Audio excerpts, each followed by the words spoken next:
Thank you, everybody, for logging in today to today's event.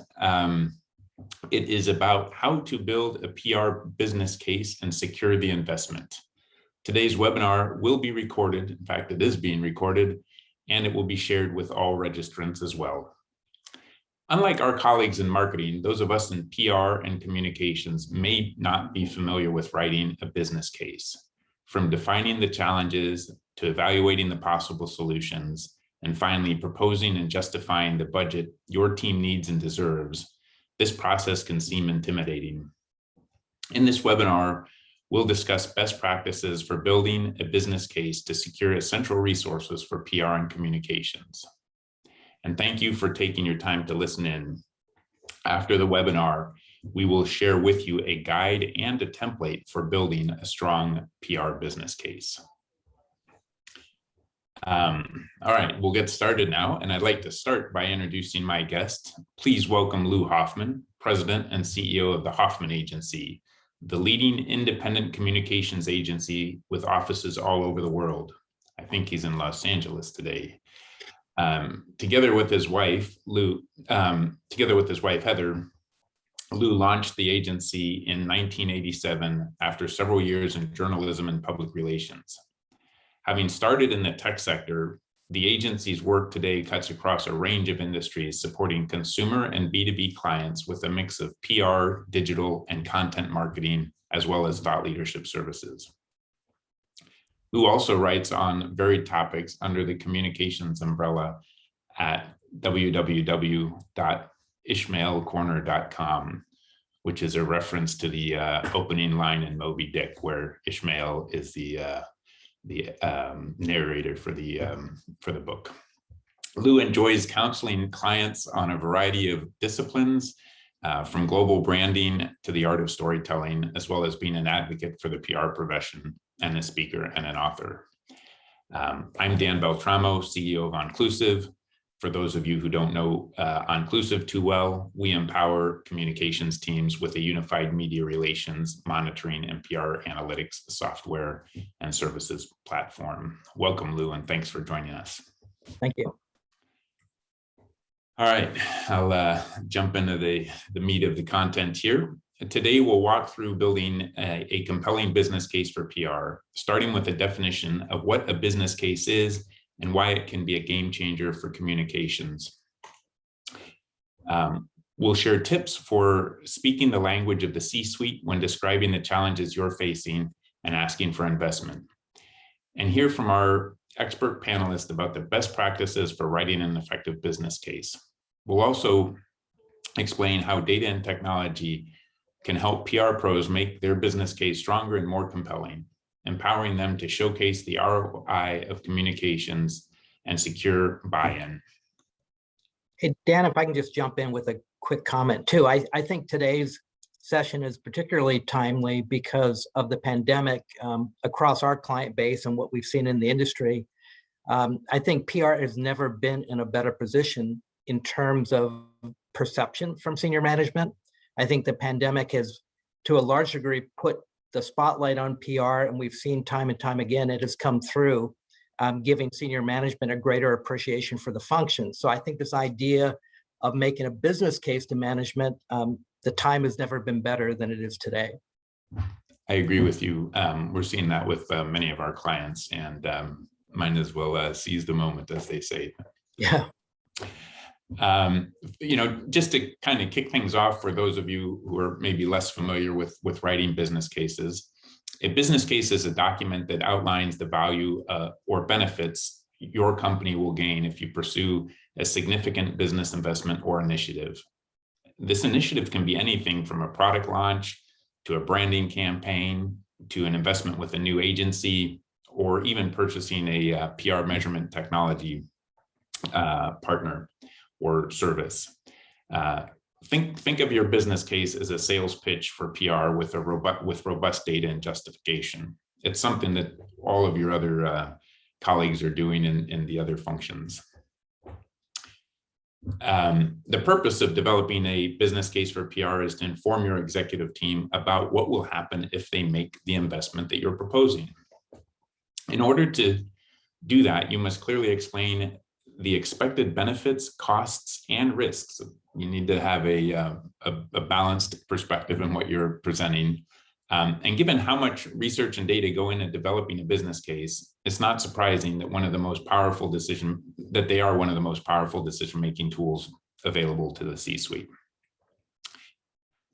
So Lou, maybe you can chime in a little bit with why would somebody want to build a business case for a PR initiative? Yeah, well, you use the term business case for PR, not a PR case for PR. And I think if you're going to tie this case to the business, it's very important to look at the objectives that PR has and make sure they're kind of rolling up into the marketing function. And then that marketing function is rolling up into the overall corporate/enterprise objective. So at least at the very least, you want to be able to address it from a general perspective of looking at generating greater awareness, which is going to open up more doors for sales and ultimately is going to create more revenue for the company. If you can be more specific than that, I think that's going to resonate with the executive management team as they look at the investment in PR.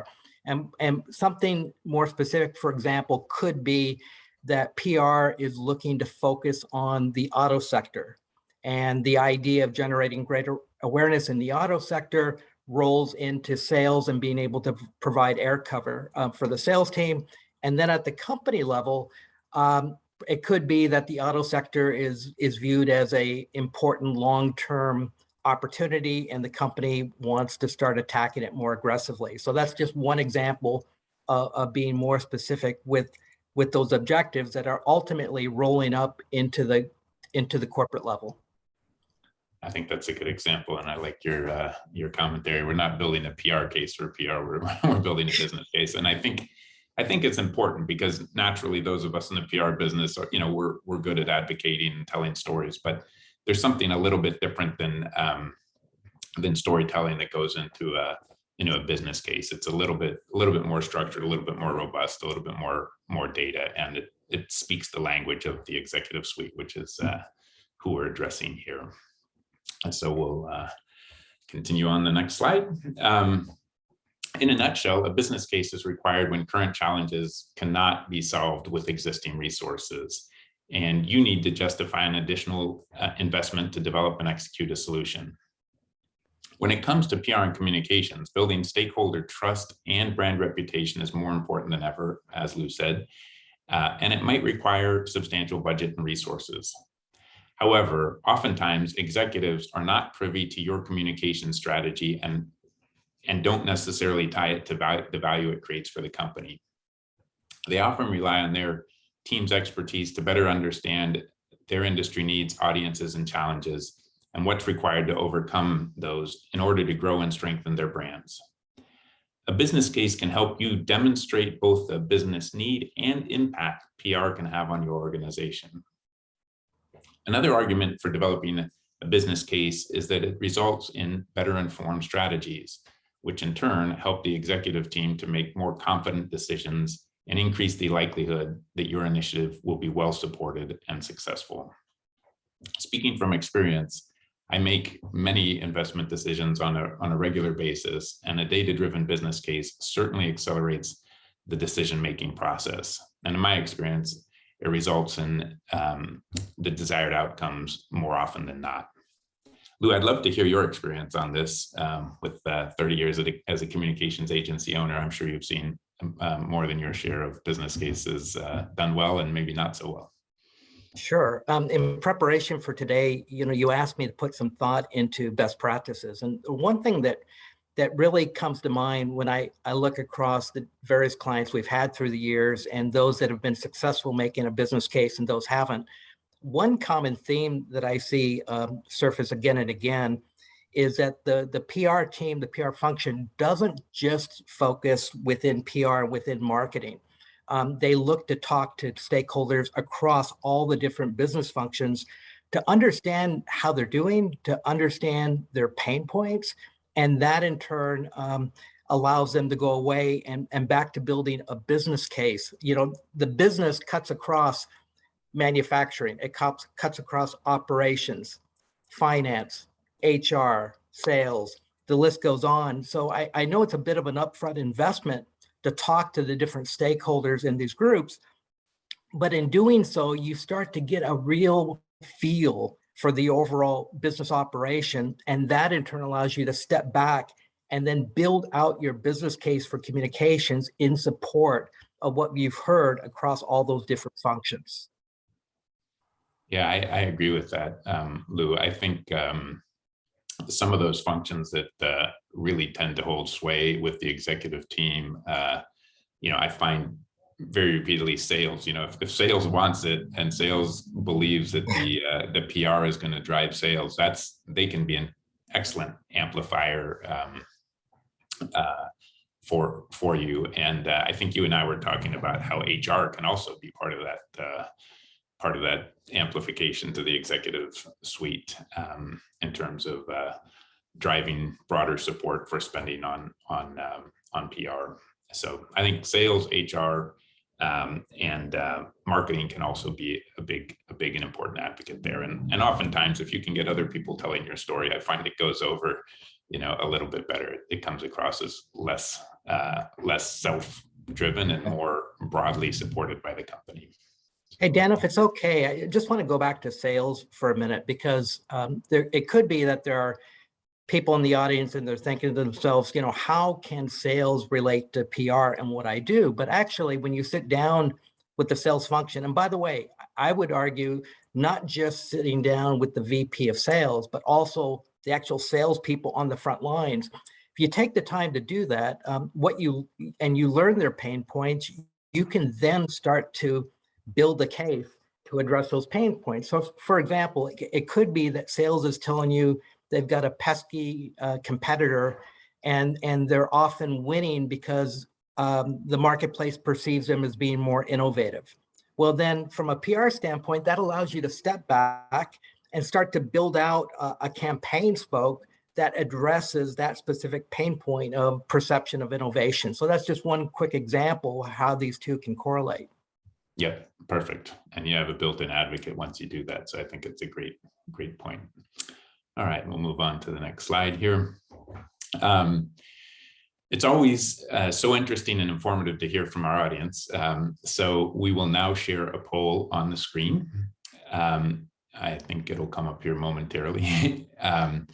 And the question here is, how do you currently get executive buy-in for investment in PR and communications? So that poll will remain up here for a few minutes. And once we see the responses die down, we'll share the outcome. So we'll advance the slide, and you guys can look at the poll while we move on. All right. Let's see here. Sorry, the poll is blocking my screen. So as you're contemplating developing your business case, the key question to ask is, what do you need? Which resources will help you address the challenges that you have? You need clarity on this before you can move forward. For example, an increased budget may be necessary to develop new impactful content, or you may need to hire additional staff. Or you could expand the scope of your existing agency, retainer, or hire a new agency. Or it might be about executing a new initiative or penetrating new categories. We did a little research coming into this, and according to Reagan's recent communications benchmark report, 52% of communicators say they'd hire more full-time staff given a bigger budget. Improved technology is also on that wish list. Technology, and in particular the data it produces, have become especially important because you must be able to demonstrate the ROI to secure executive buy-in. That's really what these business cases are all about, is providing that return on investment. One of the ones that we're particularly partial to at Onclusive is PR attribution. We'll get into that a little bit later, but it happens to be able to tie PR initiatives directly to dollars and business outcomes in a way that is clearly understood by executive decision makers. So with that, Lou, what advice would you have for a brand who needs to prioritize their resources in a business case when requesting a budget? Sure. I think one approach that we've seen consistently succeed, and it absolutely always gets management's attention, is when you benchmark earned media against the competition. Everyone is always interested in how you're doing, ideally, at least across your primary one or two competitors. Sometimes you can do more. And you might be thinking, well, what happens if that data doesn't show us in a favorable light? Maybe you're not in the number one position, maybe you're in a 2 position or even in a trailing 3 position. But I think this gives you kind of the data to go to your management team and explain what you're going to need in terms of resources to close that gap, or maybe even overcome those competitors. And also, I think it can be useful sometimes to explain to management that the competition has greater resources at their disposal. Maybe that comes in the form of internal headcount. Maybe that comes in the form of agency budget, a combination of the two. And to be able to make your case of why with greater resources, you can do a better job and again, close that gap. Something even as simple as going on to your competitors' LinkedIn profiles and looking at the number of people with a PR or communications in their title can start to give you a sense of how big of an internal team they have. We just went through this just in the last month with a client that was able to make a case showing that their competition, in this case, their primary competitor has an 8-person internal team. They have a 2-person internal team. So you think about that 4x difference, it's a huge difference, and largely explained why they were having the upper hand when it came to earned media. That's a great one, Lou. That's a way to quantify sort of the difference in investment that your competitors are making, and that can be very motivating. I like that. Yeah, Dan, just real quickly, just one other thing that maybe is worth throwing out there too, is there's a little bit of an art too, you've got the data, but then you're going to make the case that with these additional resources, how quickly you're going to be able to close that gap and what does that look like? And I think, my suggestion there would be to use history as kind of a foundation to be able to figure out with those greater resources how you're going to be able to do in terms of, again, closing that gap with the competitors.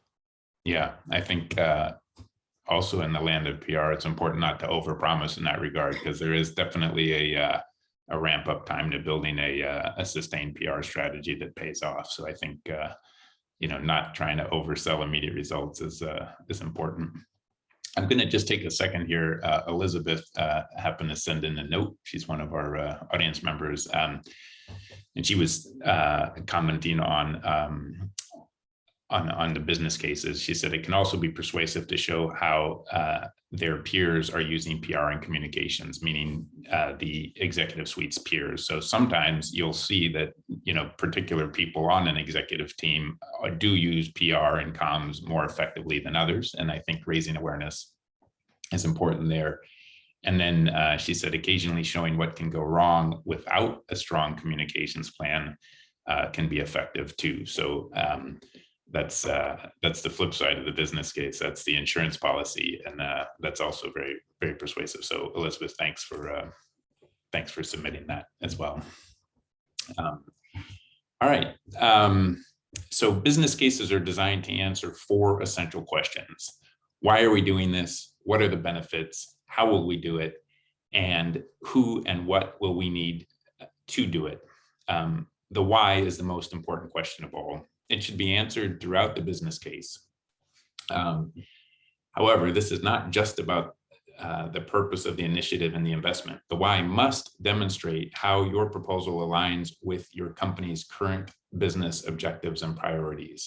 You'll also need to fully understand how your challenge ties to your company's core business needs and how solving this problem will create value for your brand and key stakeholders. Your proposed solution will emerge from collecting and reviewing this information. In addition, you will want to consider alternative solutions and potential risks and downsides. You also need to provide any data that can support your case for the investment. In my opinion, this is the most important part. It's that support. Lou, what are your thoughts and recommendations here? Yeah, let me throw out a few ideas, and maybe starting with the obvious, and that is be concise. The executives that you're addressing, obviously, they've got great demands on their time, and you're going to want to kind of lay out your case in very crisp language. I also think that, as a general rule of thumb, slides are better than narrative. Now, this isn't etched in stone, and it could be that you're in a company and a company culture where your executives want things in narrative form.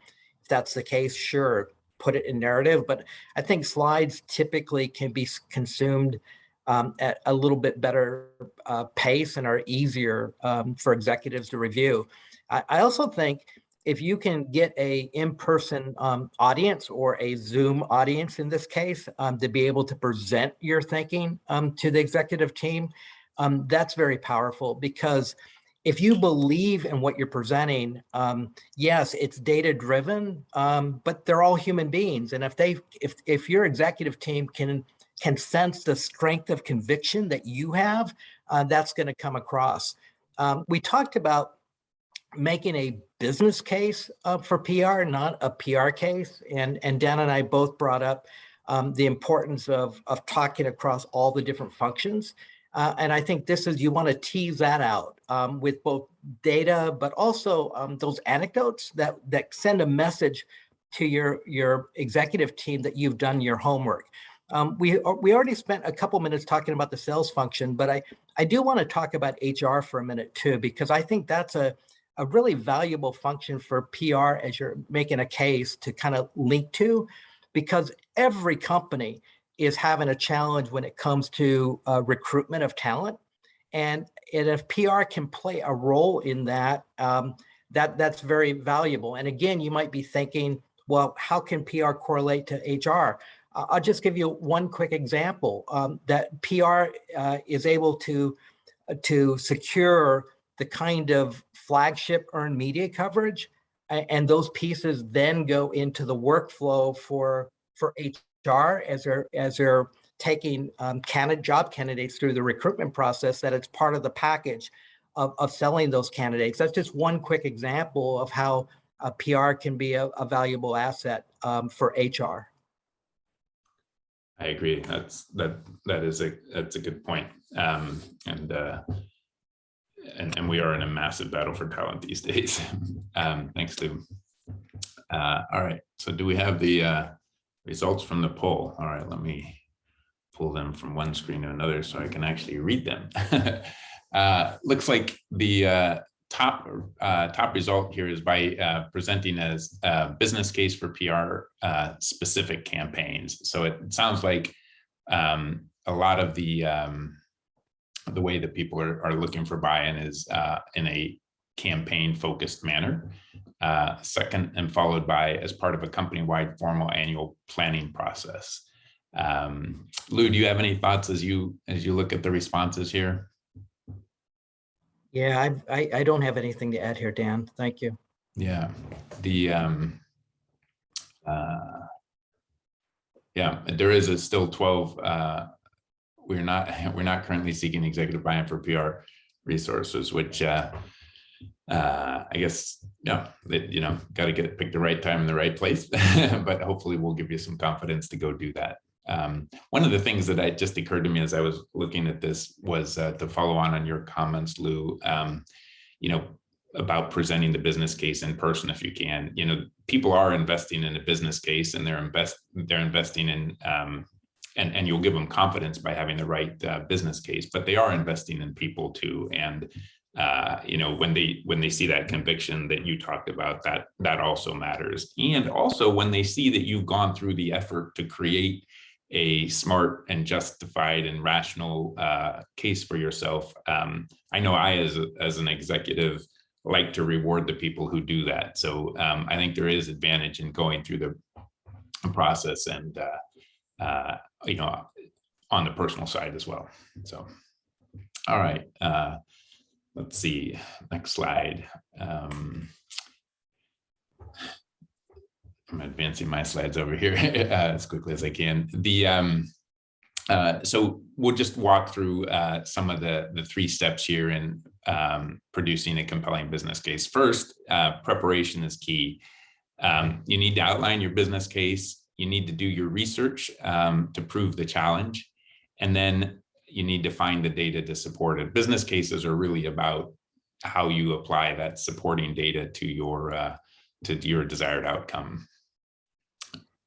And then when you create it, opt for visuals rather than lengthy verbiage. That's exactly what Lou was talking about, slides versus narrative when you can. Minimize jargon and technical terms, although when you are talking to people in your own company, they probably pick up most of that. And then again, this is straight out of Lou's mouth a moment ago, be brief and concise. And then with delivery, you want to demonstrate the value of PR, particularly if you can do it with a return on investment inclination or numerical approach to the best of your ability.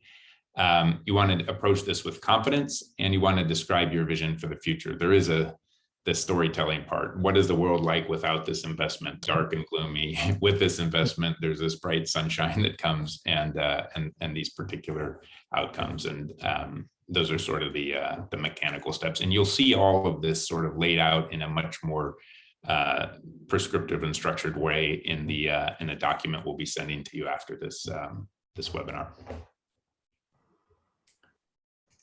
All right, I'll advance the slides here. So if you follow Onclusive on social media or elsewhere, you've heard us talk a lot about the importance of embracing data and measurement in modern communications. Not only to be able to secure PR budget and resources, but also to craft impactful strategies and improve their effectiveness. In fact, that's what most of our clients are doing on our platform all the time. The need for data and insights becomes obvious when you're building a business case, though. In order to justify significant business investment, you must have supporting evidence. And that usually comes from current statistics, future projections, or proof of what worked or didn't work in the past. That's why PR measurement and C-suite friendly reporting tools can be game-changing in addition to your communications function. For example, with the Onclusive platform, you get a complete view of your brand activity across earned, owned, and social media. And Lou, I know you're an early adopter of PR technology. What might be some of your recommendations for using data and performance insights to secure executive buy-in? Well, you definitely want to get the right technology in place as a foundation so you can correlate how PR is affecting and driving behavior. I mean, that's got to be the baseline, and then you build up from there. Yep, absolutely. And maybe you can just talk us through some of those key metrics and measures that you use. Yeah, so this is kind of our standard workflow that often when we're teaming with clients, it takes kind of some form of this, and starting at the general level, the high level, and just trying to get a read of volume of coverage. So this is just raw coverage.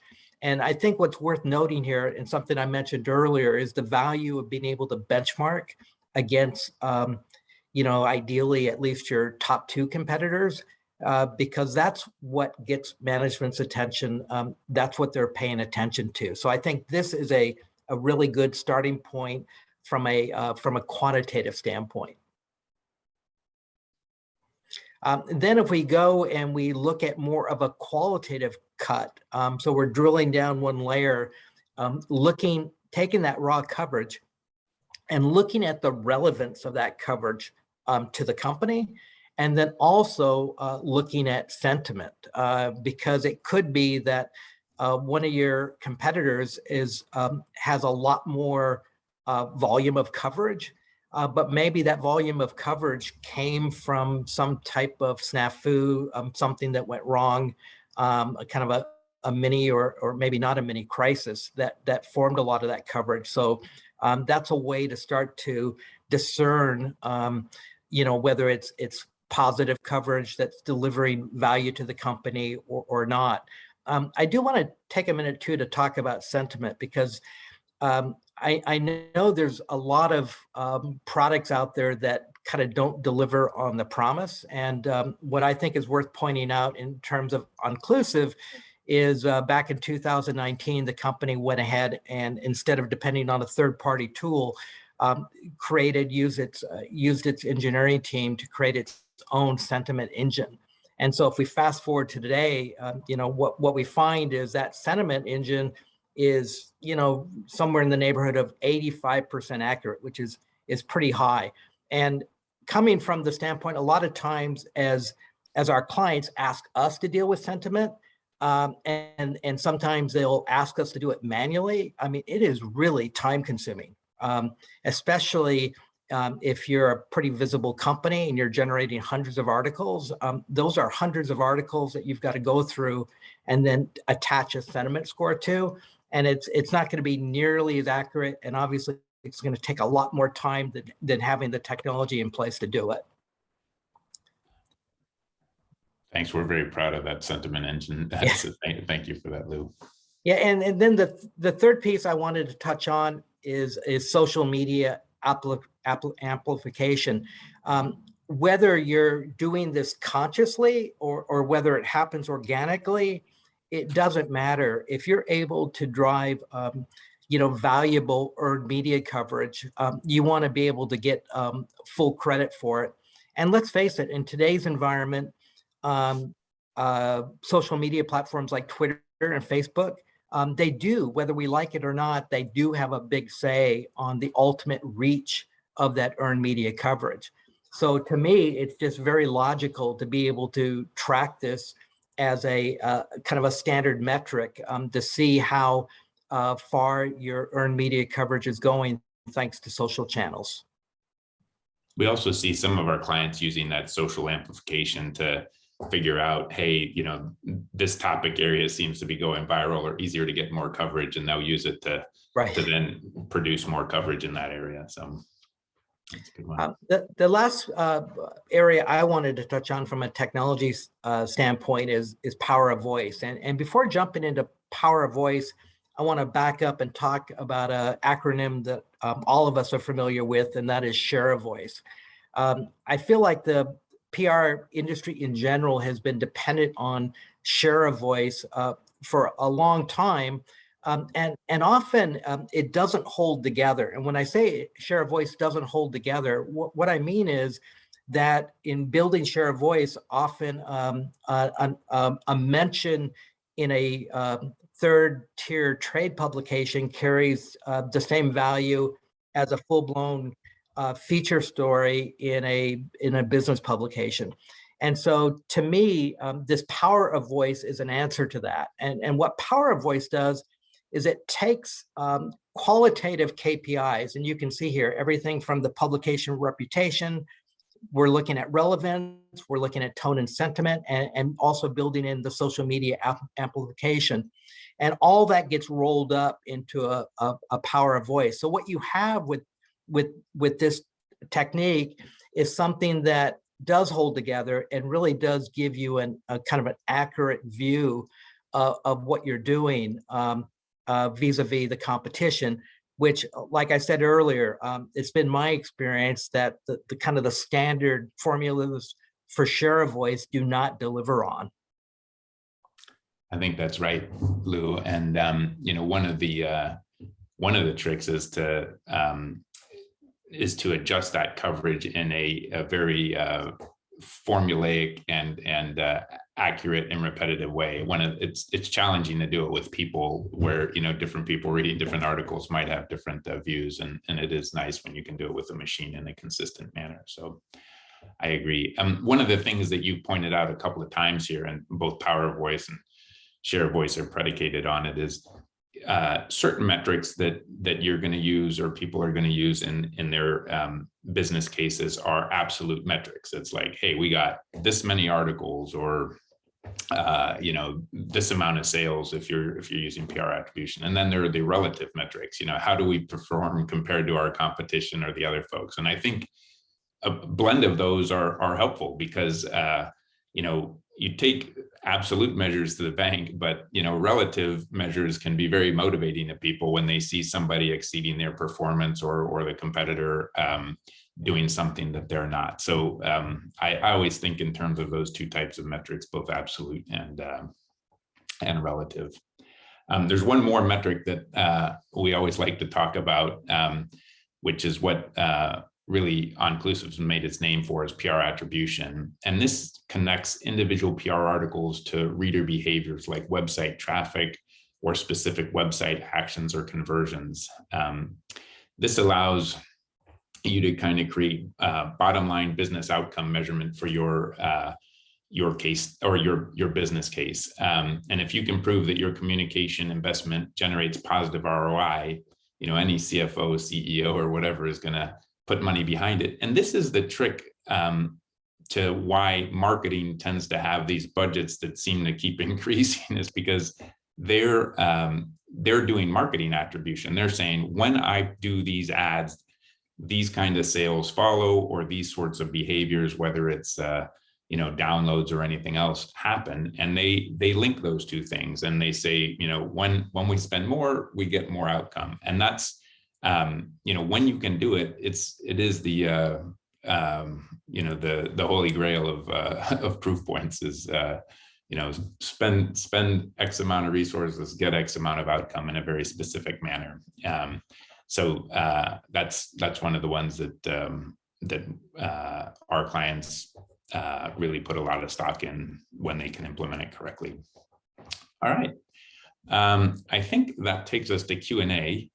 And I know that there have been a handful of questions that have come in as we've been talking. So I'm going to do my best to kind of look over them. But we did get a couple in advance. So maybe what I'm going to do is ask Lou one of those questions that was sent in advance while I read over the ones that have been sent in.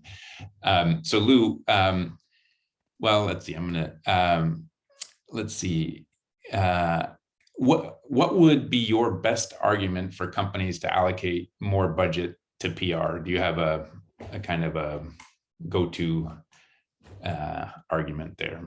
Or yeah, I don't know if there's one single go-to argument, but just my initial reaction to the question, a couple things. One is, I do think you have to take into account the company and the company culture and how budgeting goes, how the budgeting process unfolds in general. For most companies, this idea of going in, let's say, with like a 50% increase, that might be overly ambitious. Sometimes it's better to walk before you run. So looking at 20%, 25%, I think sometimes gives you a better fighter's chance of being able to get that budget through. The other thing I would go back to is the competitive landscape. So no one company operates in a vacuum. You're competing against somebody, and often multiple competitors. So to me, to be able to make a case that those competitors have better results, and they largely because they have much greater resources, and your belief that by increasing your resources, again, I know I used this term before, you can start to close that gap or catch up. I think that can be pretty compelling for the management team. Yep, absolutely. And I'll encourage people to go ahead and continue to ask questions in the Q&A tab. There's some coming in the chat and some in the QA, so I'm kind of bobbing between a couple of them. But one of them here by JW was, and I'll throw these to you, Lou. How do you deal with a decision maker who is not paying attention? A very practical question here. Yeah, how do you pay attention to a decision maker that isn't paying attention? Or how do you deal with that decision maker? I guess you're delivering your business case. How do you get them to? Yeah, I think if the person is involved in signing off on the budget, then you have to somehow, some way get their attention. And the first thing that comes to my mind is a lot of times And what we've talked about today is making this business case for what is probably an annual budget process. So let's say you're on a calendar year. That means that that budget process could be kicking off as early as August. And certainly by the time you're into September, October, you're immersed in it. For that executive that isn't paying attention, I would make it a 12-month-a-year objective. I wouldn't limit myself to just the budgeting process. And in fact, you could make an argument that maybe that's a better time to get his attention, because rather than getting his attention when you're asking for money, you're getting his attention with a case that what you do is important to the company, and he's an important stakeholder, and he should be plugged into what you're doing. Yep, I agree. Other thoughts on that are, if you have time, you can deliver data and insights about that person in the news, which normally gets people's attention if you use their name. If the question is about, while you're delivering your business case, asking questions of the person to whom you're presenting is a good one. Here's another second part to that question, Lou. How do you deal with the C-level person who does not like the agency, the evaluation process, or even the thought of hiring an agency? Do you have any thoughts on that? Well, it seems to me there's like two parts to that. It could be an executive that doesn't believe in agencies, and then the second part is if that executive doesn't like the agency. So yeah. let me start with the first part. And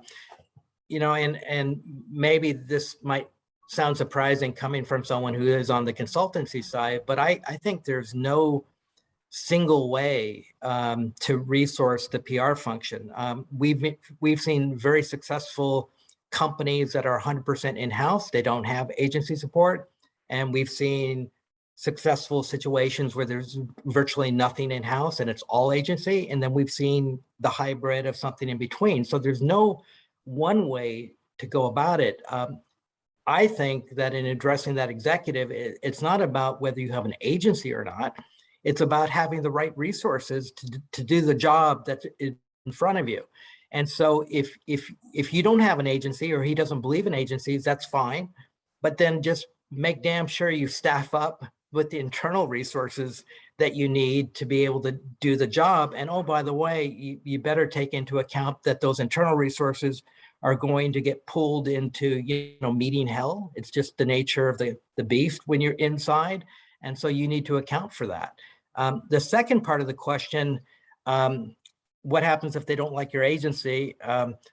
I think the first thing that comes to mind is trying to understand why. Why don't they like your agency? Is it because the executive feels like the results aren't very good?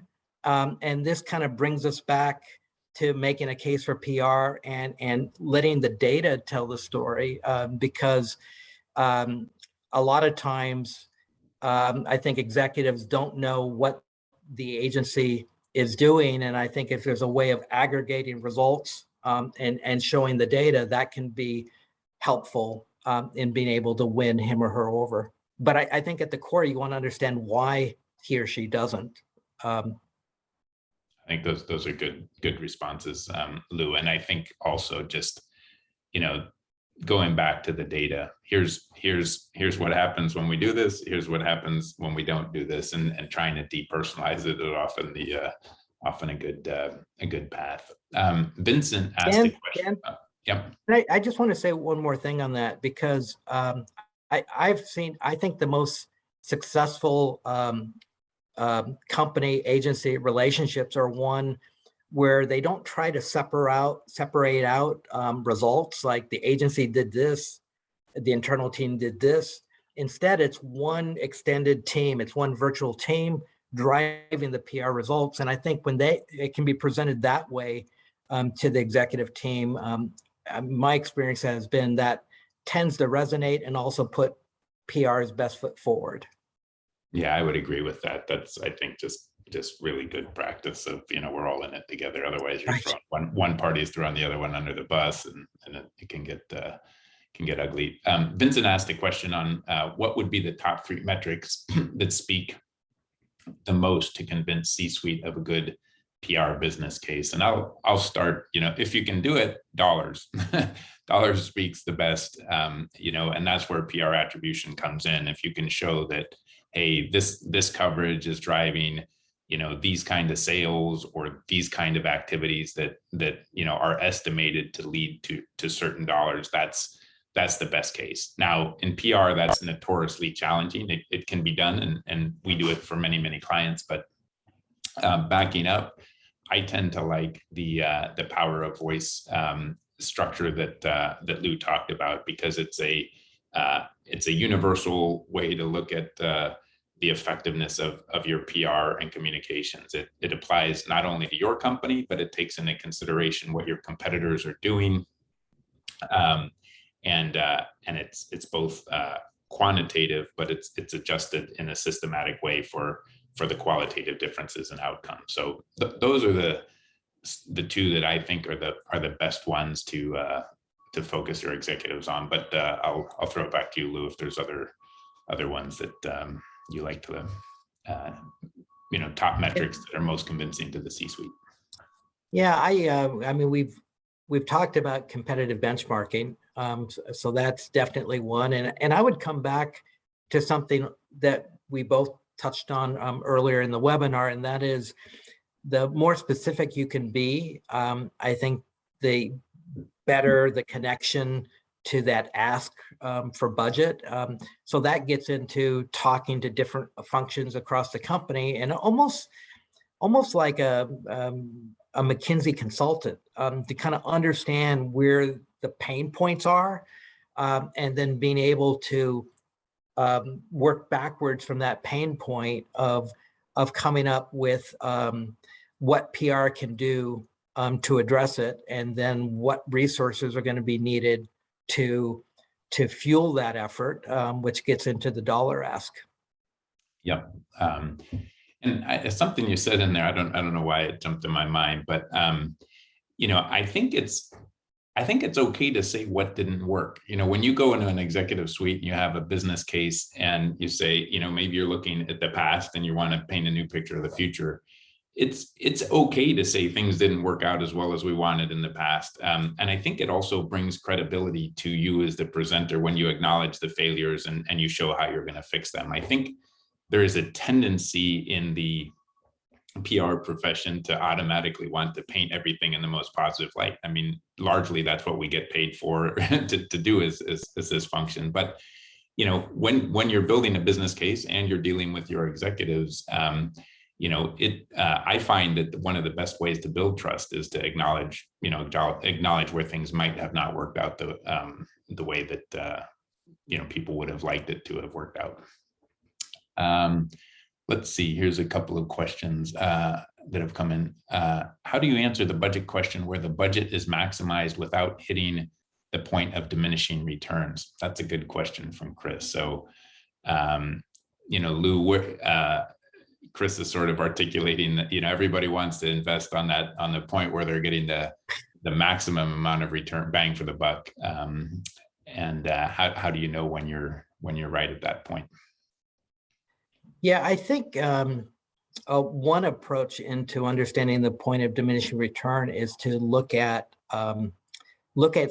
coverage of the industry at large and being able to not just quantify it, but quantify it over history, ideally like the last 3 years.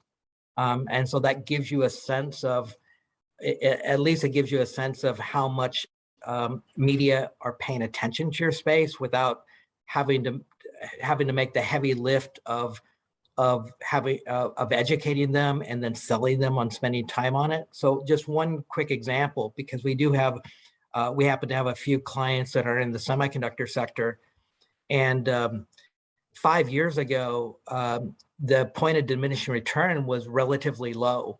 The media was not that interested in the sector, and we worked with our clients to budget accordingly. If you fast forward to today, because of the semiconductor shortage, because of geopolitics, and some other factors, it turns out that there's a lot of attention that journalists are now putting on the sector. So that point of the point of diminishing return has gone up a lot. So that's one thing that comes immediately to mind as regards that question.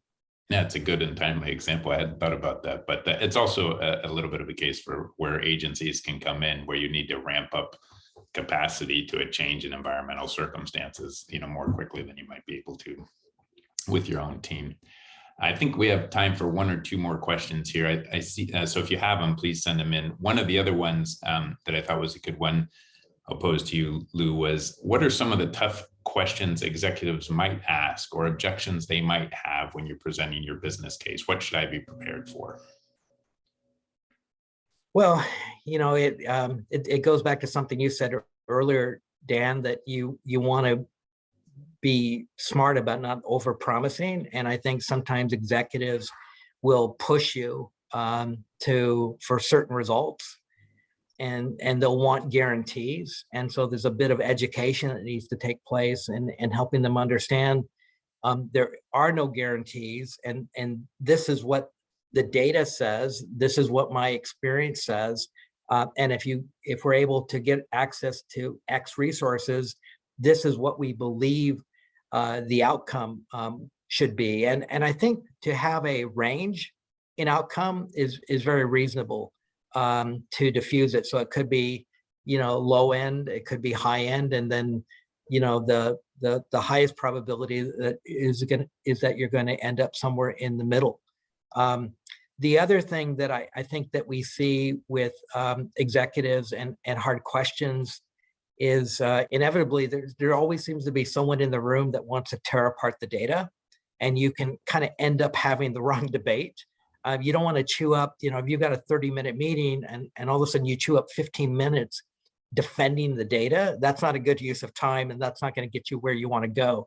So I think it's super important to play devil's advocate and to understand exactly the data you're presenting and how you got there, and the methodology behind it. Yeah, I think that's a good one. One of the other things they sometimes ask is, how confident are you this is going to happen? And I think that goes back to your point there, Lou, of providing a range of outcomes. I think, when you go in and present these things, you want to present with a high degree of confidence, but you also want to understand that, what you want the audience to understand, because they already do. I mean, they live it every day, that not everything happens as the way things are laid out, but that you're going to be a responsible steward of the dollars. You're going to be measuring it, tracking, and reporting on it. And that's oftentimes what they're looking for. Yeah, I think it's also useful to play devil's advocate. So the stakeholders you're presenting to, their personalities. And so you're able to almost do a preparation Q&A to kind of understand where they're coming from. And a lot of times, you have good friendships and relationships with your peers from branding, from the web team, from field marketing, whatever it is. And it could be that they have already presented, and to be able to tap their experience will give you a better idea of what you're about to enter into.